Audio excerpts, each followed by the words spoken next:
प्रधानमंत्री नरेंद्र मोदी ने कल विभिन्न सर्वदलीय प्रतिनिधि मंडलों के सदस्यों से मुलाकात की, जिसमें सांसदों ने अपने विदेश दौरे के अनुभव को साझा किया।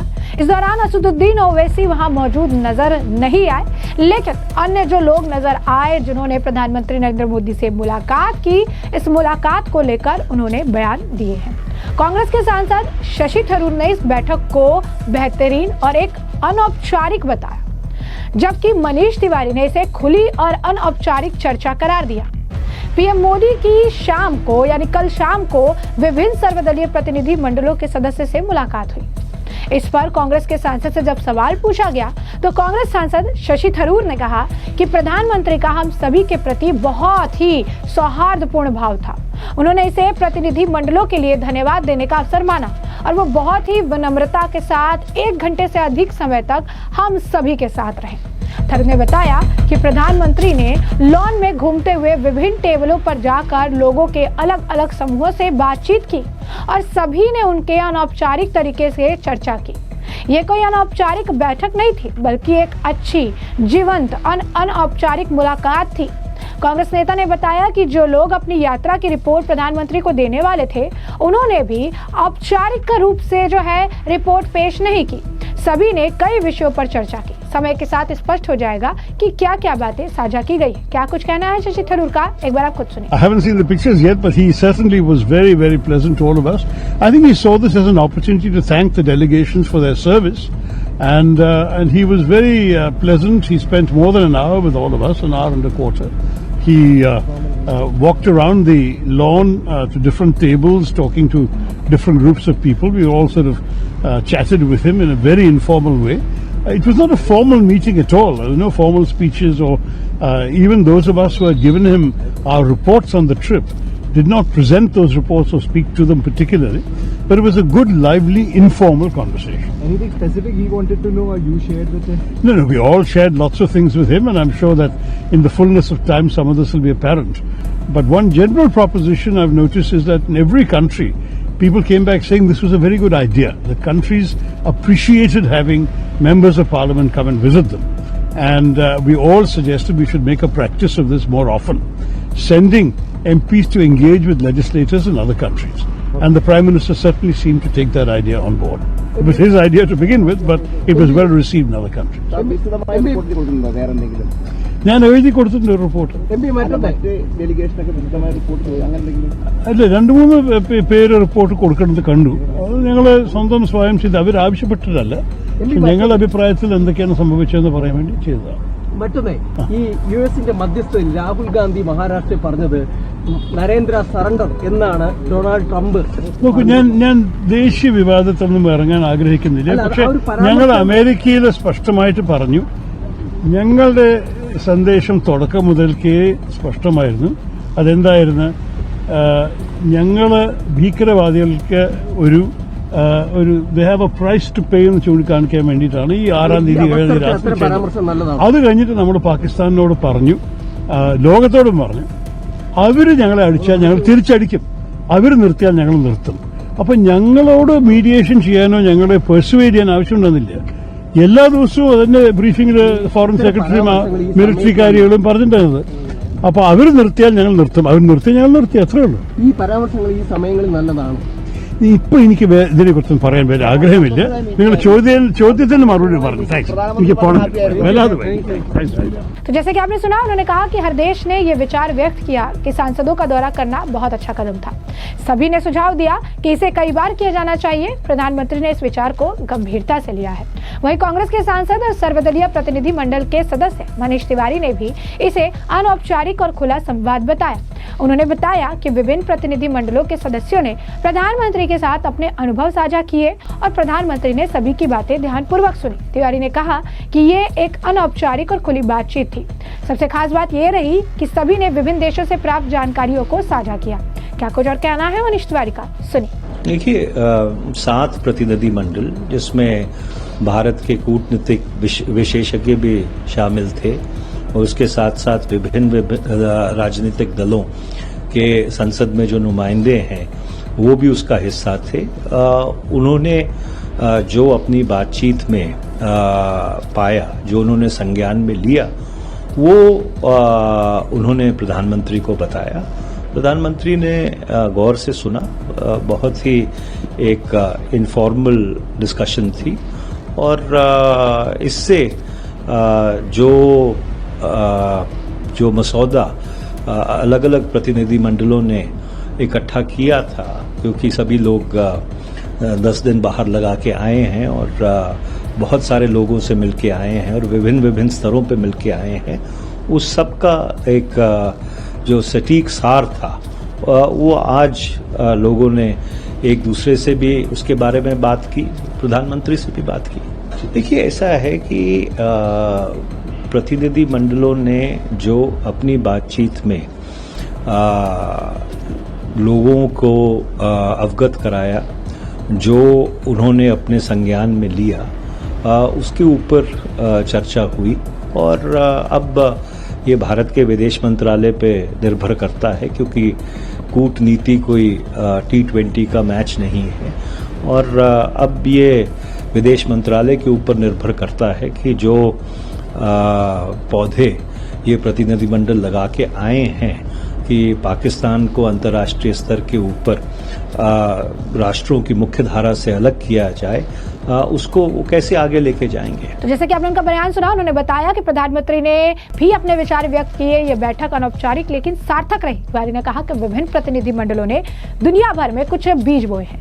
अब ये विदेश मंत्रालय पर निर्भर है कि वो इस पहल को आगे बढ़ाए और इसे अगले स्तर पर ले जाए, ताकि पाकिस्तान पर प्रतिबंध लगाया जा सके, जो वैश्विक मंच पर आतंकवाद को प्रायोजित करने वाला राज्य है। उन्होंने कहा कि इस दौरे ने आतंकवाद को राजनीति के रूप में अपनाने वाले देशों के खिलाफ एक अंतर्राष्ट्रीय गठबंधन बनाने की नींव रखी। यदि इस पहल को तार्किक निष्कर्ष तक पहुंचाया जाए तो निश्चित रूप से उन सभी देशों को प्रतिबंधित करने में मदद करेगा जो आतंकवाद को एक नीति के रूप में उपयोग करते हैं। वहीं AIMIM प्रमुख और सांसद असदुद्दीन ओवैसी पीएम मोदी के साथ सर्वदलीय प्रतिनिधि मंडल की बैठक में शामिल नहीं हुए। इसके बाद उन्होंने एक चैनल से फोन पर बातचीत में कहा कि मैं देश से बाहर हूं, मुझे मेडिकल इमरजेंसी के कारण दुबई जाना पड़ा। मेरे रिश्तेदार और बचपन के दोस्त की तबीयत खराब होने के कारण मुझे अचानक जाना पड़ा है। मैंने अपने प्रतिनिधि मंडल के नेता बैजंत पांडा को इस बारे में सूचित कर दिया था। बैठक को लेकर आम आदमी पार्टी के सांसद विक्रमजीत सिंह साहनी का भी बयान आया। उन्होंने कहा कि प्रधानमंत्री ने हर एक सांसद से मुलाकात की, उनकी प्रतिक्रिया ली। हमने आतंकवाद के प्रति जीरो टॉलरेंस का संदेश दिया। पीएम ने सभी सांसदों को आश्वासन दिया कि इस तरह की बैठकें जारी रहेंगी और मैत्री मंच बनाए जाएंगे। उन्होंने कहा कि विभिन्न देशों के थिंक टैंक को उनके साथ बातचीत के लिए भारत बुलाया जाएगा। आज माननीय प्रधानमंत्री जी ने जो भी डेलीगेशन इंडिया ग्लोबल आउटरीच के लिए गए थे, उनको प्रीति भोज पे बुलाया, विचार विमर्श हुए। प्रधानमंत्री जी ने बहुत समय, तकरीबन 1.5 घंटे से भी ज्यादा, एक एक मेंबर ऑफ पार्लियामेंट को वो मिले, उनसे फीडबैक पूछा और क्या इश्यूज वहां पे आए, क्या हम लोगों ने वहां पे नरेशन दिया जो पड़ोसी मुल्क के क्रॉस बॉर्डर टेररिज्म को लेके, और जो भी पहलगाम अटैक हुआ उस पे भारत ने कैसे सेल्फ डिफेंस में ऑपरेशन सिंदूर करना पड़ा। और हम लोगों ने भी सारी बातें उनको बताई कि हमने ये सामने रखा कि टेररिस्ट का कोई रिलीजन नहीं है, नहीं होता, और चाहे लाख कोशिश पड़ोसी मुल्क सोशल मीडिया के राहे और टिकटॉक की मार्फत जो भी झूठ फैला रहा है उसको बेनकाब करने में ये सारे डेलीगेशन बहुत कामयाब रहे। और जो भी इश्यूज थे कि भारत ने, जब अटल बिहारी वाजपेयी जी बस लेके गए, कारगिल हो गया, अभी हमारे ये प्रधानमंत्री मोदी जी अफगानिस्तान गए, वापसी में रुके, उनके पीएम के घर पे खुशी का मौका था, लेकिन पठानकोट, पुलवामा, तो भारत के हर अच्छे पहलकदमी, दोस्ती के हाथ से उधर से जवाब कुछ टेररिस्ट का, क्रॉस बॉर्डर टेररिज्म का आया। और जैसे हमने जो कश्मीर में अभी पिछले 5 सालों में 10,000 करोड़ से भी ज्यादा निवेश हुआ है, भारत सरकार ने इंफ्रा पे खर्च किया, वहां 10 करोड़ से ज्यादा हर साल सैलानी जा रहे हैं। तो कहीं ना कहीं ये पहलगाम अटैक ने हमारे कश्मीर भाई बहनें जो इकोनॉमिकली प्रफुल्लित हो रहे थे, उन पे भी कहीं ना कहीं उनके लाइव्स और लाइवलीहुड्स पे चोट पहुंची है। और जो हमारे पार्लियामेंट्री डेलीगेशन और जो फ्रेंडशिप डेलीगेशन थिंक टैंक्स के साथ सभी मुल्कों पे उनसे बात हुई, उससे भी प्रधानमंत्री जी को अवगत कराया। साउथ साउथ कोऑपरेशन पे, ब्रिक्स पे, साउथ अफ्रीका ने क्या कहा, अफ्रीकन यूनियन का कैसे टेररिज्म के ऊपर जीरो टॉलरेंस का वहां पे लीगल प्रावधान है, और कतर और इजिप्ट में क्या सवाल हमसे पूछे गए भारत के इजराइल के दोस्ती के ऊपर और पैलेस्टाइन के ऊपर, और हमने क्या क्लैरिफिकेशन नहीं सच बताया कि भारत पैलेस्टाइन की साथ खड़ा है, टू नेशन थ्योरी को सपोर्ट करता है, ऑस्लो डिक्लेरेशन के साथ खड़ा है, यूएन रेजोल्यूशन जब जब भी पैलेस्टाइन के लगे उसमें भारत ने पैलेस्टाइन के हक में वोट दी। तो ये सारा कहीं ना कहीं नरेटिव, और अब भारत के पास जीरो टॉलरेंस है कि अगर ये क्रॉस बॉर्डरिज्म पिछले कई दहाकों से, जब से देश आजाद हुआ तभी से पहले 1947 में कबीला आ गए, फिर ये चली जा रहा है, तो भारत बेबस होकर क्या करे। हमने तो सार्क भी बनाया। तो प्रधानमंत्री जी ने बहुत प्रशंसा की, उन्होंने सब डेलीगेट्स को, सब मेंबर्स ऑफ पार्लियामेंट को आश्वासन दिया कि इस टाइप की एंगेजमेंट जारी रहेगी। पार्लियामेंट्री डेलीगेशन जाएंगे, फ्रेंडशिप फोरम बनेंगे, पार्लियामेंट फोरम इंडिया और जो लीडिंग कंट्रीज हैं उनके साथ होंगे। और जो प्रधानमंत्री जी ने कहा, उन्होंने बढ़ावा दिया हमारी सोच को कि वहां के थिंक टैंक्स को हम भारत में बुलाएंगे, उनसे डायलॉग करेंगे। तो ये सारी बात बहुत अच्छे तरीके से पीएम साहब ने सब एमपीज के साथ एक सबके साथ अच्छा वक्त बिता के पूरी डीप तक गए, और उन्होंने अपना भी जो पक्ष था और अपने जो तथ्य थे वो सारे रखे कि न्यूक्लियर पावर हैं हम, लेकिन हमने नो फर्स्ट यूज का पहले से अंडरटेकिंग दे रखी है, लेकिन पड़ोसी मुल्क है वो हमें न्यूक्लियर के उसके आड़ में आके हमेशा डराता है, धमकाता है। लेकिन हम अब ये टेररिस्ट अटैक जो सिविलियंस पे हुआ, प्रधानमंत्री जी ने कहा हमने कोई सिविलियन पे अटैक नहीं किया, लेकिन ये अटैक सिविलियंस पे हमारे हुआ, जो पहलगाम में निर्दोष बेगुनाह लोग मारे गए, उनके लिए हम बर्दाश्त नहीं कर सकते। वहीं समाजवादी पार्टी के सांसद राजीव राय का भी बयान है, क्या कुछ कह रहे हैं वो सुनिए। बहुत कैजुअल प्रधानमंत्री जी ने चाय पे बुलाया था सबको, और उसके बाद जिसको बात करना था, कुछ अनुभव साझा करना था, चाय नाश्ते पे घूमते लान में खड़े होकर उनको बताया गया। मैंने जो मुझे समझ में आया बोला, कुछ बातें जो और मुझे लगा कि लिख के देना चाहिए, उसका एक रिपोर्ट लेकर गया था। मैंने रिपोर्ट उनको दिया, उन्होंने ले लिया, उन्होंने तारीफ की।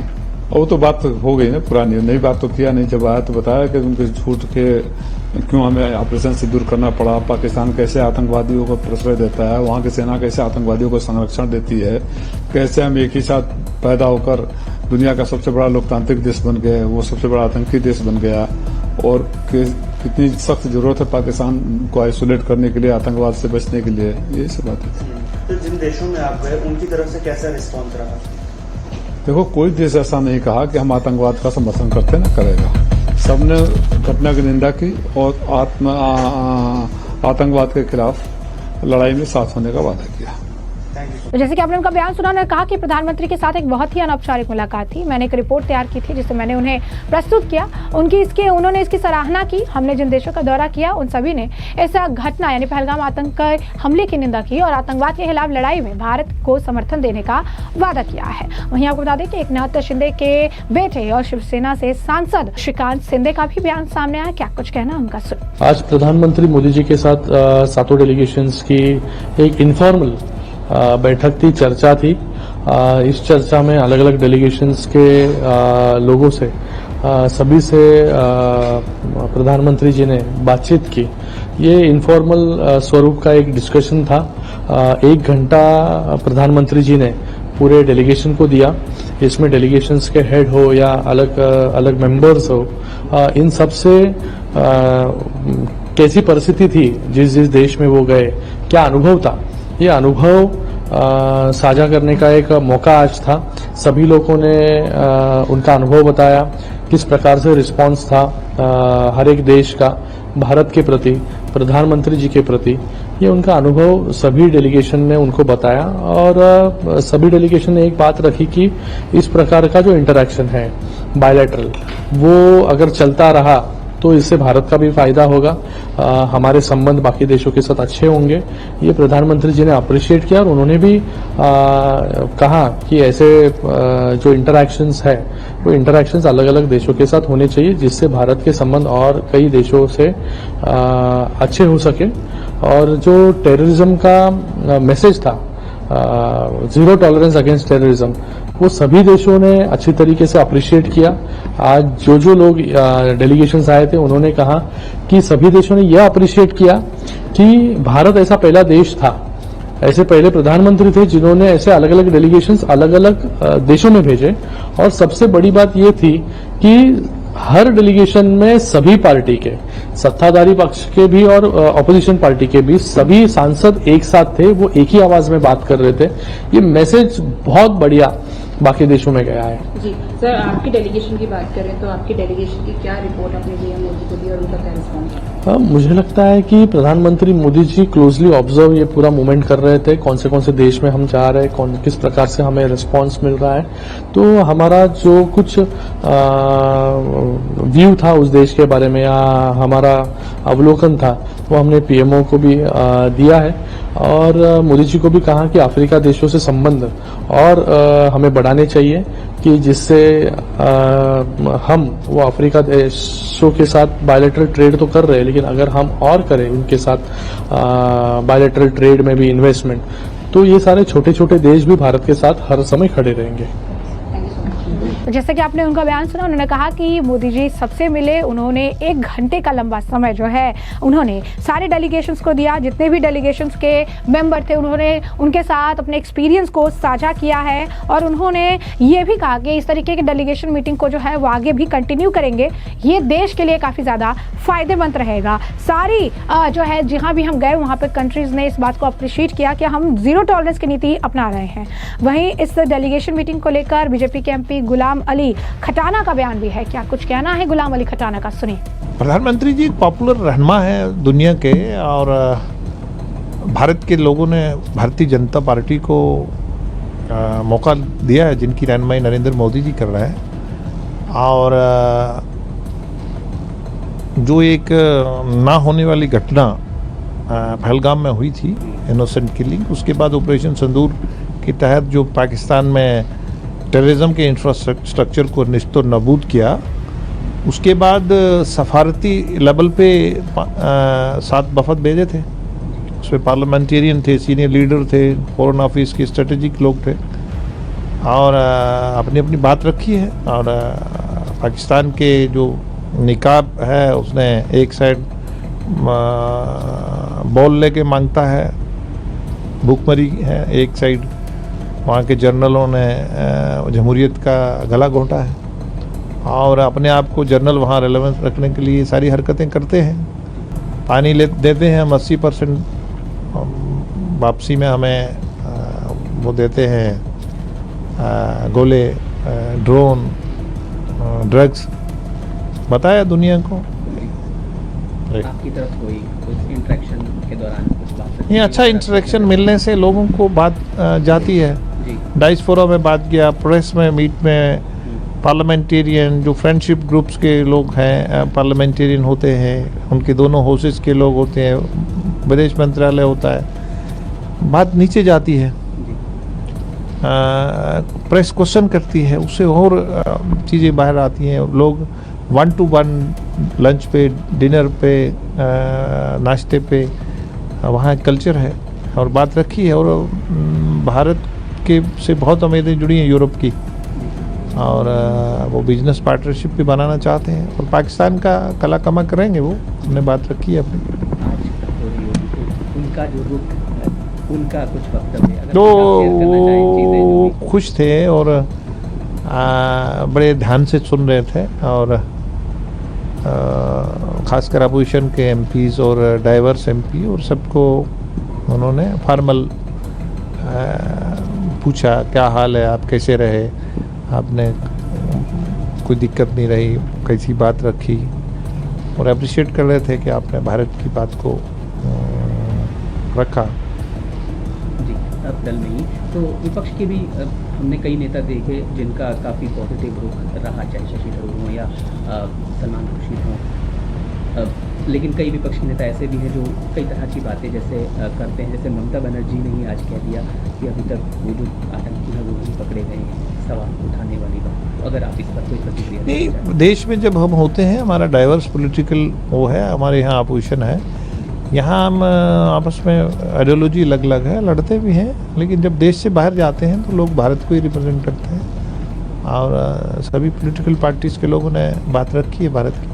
तो जैसे कि आपने उनका भी बयान सुना, उन्होंने भी कहा कि प्रधानमंत्री नरेंद्र मोदी ने हम सभी की बातों को बड़े ही ध्यान से सुना है, ऑपोजिशन के एमपीज की बातों को भी उन्होंने बहुत ही ध्यानपूर्वक सुना है और उन्होंने उनकी तारीफ भी की है, उन्हें और आगे आने के लिए भी बात कही है। उन्होंने कहा है कि कितने अच्छे तरीके से उन्होंने भारत के पक्ष को अलग देशों में जो है बहुत बेहतरीन तरीके से रखा है। इसी के साथ साथ डेलीगेशन के कई और भी मेंबर थे जिनके साथ ये मीटिंग प्रधानमंत्री की हुई है। क्या कुछ वो मेंबर्स भी कह रहे हैं, एक बार आप सुन लीजिए। पहले तो मैंने देखा कि जितने भी शिष्टमंडल के लोग आए हुए थे सभी माननीय प्रधानमंत्री के धन्यवादी थे कि उन्होंने मौका दिया सबको बाहर जाने का, देश को रिप्रेजेंट करने का, और आज वो खुद उन सबसे बातचीत कर रहे हैं, उनके अनुभव को सुन रहे हैं और उसमें आगे क्या बढ़ा जा सकता है उसको देखकर उसके बारे में चर्चा कर रहे हैं। जहां तक मेरा सवाल है तो जो मैंने प्रधानमंत्री जी से जो चर्चा की कि जो भारत ने उग्रवादियों के ठिकानों पर,